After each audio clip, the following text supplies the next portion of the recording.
everyone, it's Vanessa. I know it's been a really long time since I've made a video, and I apologize for that as always, but I'm here today to talk to you about something that I've been considering making a video about for a really long time, but have been really on the fence about. So as a lot of you probably know from the videos that I made a couple years ago in We Are the Weapon, and it feels really weird to say that that was a couple of years ago, I am unschooled, and unschooling is, for those of you who don't know or don't remember or need a refresher course, it's like a subcategory of homeschooling where you just really don't do any curriculum, any tests.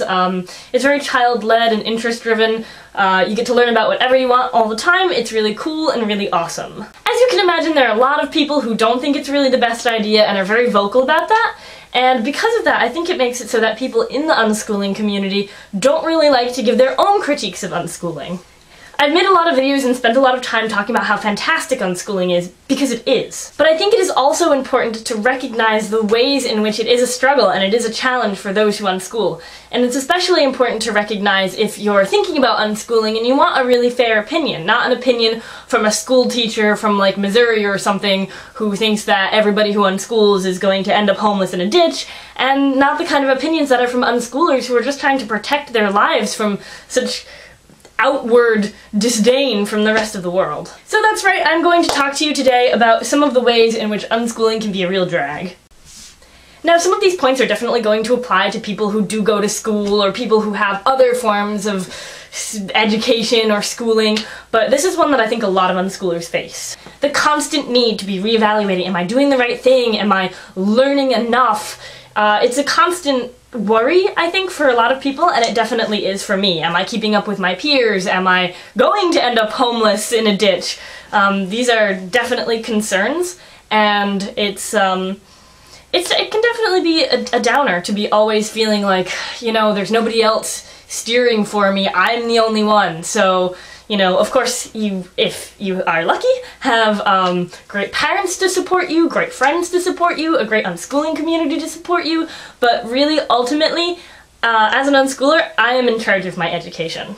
Another very real concern is feeling out of place in the rest of the world, and this might not sound like a huge thing, but for me, it is. Sometimes, and it's not entirely because of unschooling, but sometimes I just feel like an alien. I just feel completely out of place and out of touch. I feel disconnected with the outside world, and sometimes that's an amazing thing because I'm not always the biggest fan of the outside world, but sometimes that can be really isolating and lonely. Number 3, feeling less knowledgeable than peers. This one kind of does connect to the other two, when sometimes my school friends get together and they talk about a lot of trivial school facts about like what the capital of Venezuela is, and I just feel so ignorant.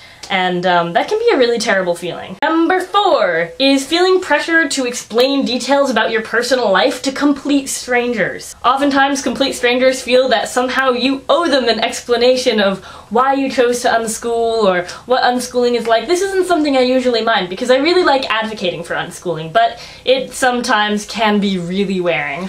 Number 5 is finding friends / needing a community, and I know it's really taboo to say that it's difficult to find friends because that is one of the main critiques of unschooling, and yeah, it's a lot easier to find friends than you think it is. You don't need to go to school to have friends, but at the same time, that constant ache for your unschooling community, that's something that's really present in me. I go to conferences, and I really miss those people when I'm not around them, and I miss my unschooling brethren, so that can be a drag to have your friends live all around the world and, you know, not be able to see them with the frequency that schooled kids get to see their friends. Culture shock and culture clash with schooled friends. That's a thing that happens. Number 7 is financial disadvantage / only the privileged can unschool. I know, it's another taboo thing to say in the unschooling community, but it's true. Only people who have enough privilege can unschool. There is of course a financial disadvantage, especially when you're younger, but that I think continues throughout being a teenager, is that really it's really good to have one parent home to be able to, you know, help facilitate whatever needs to happen around the house, help facilitate any learning. You can't leave your little ones alone, so you're probably going to end up with one parent bearing the financial burden, and that's just not possible for everyone. Unschooling is not right for everyone, but it's also not possible for everyone.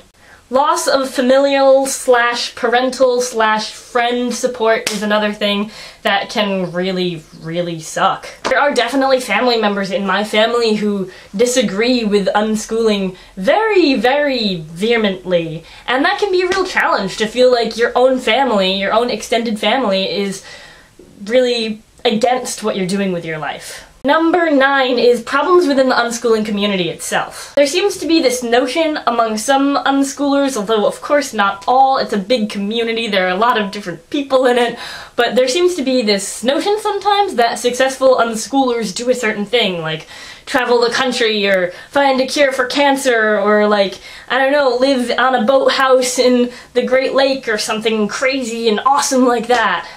It can be a real stress to have it feel like your own community is judging what you're doing and whether or not you're successful. Another problem within the unschooling community is one person speaking for all the rest of unschoolers. Sometimes one person within the community will have a very loud voice, and I think it can be a problem when that person speaks about unschooling, because unschooling is a really different journey for everyone, and everyone experiences it very differently. And when one person speaks on behalf of all unschoolers, sometimes it doesn't reflect what I personally want to show to the public.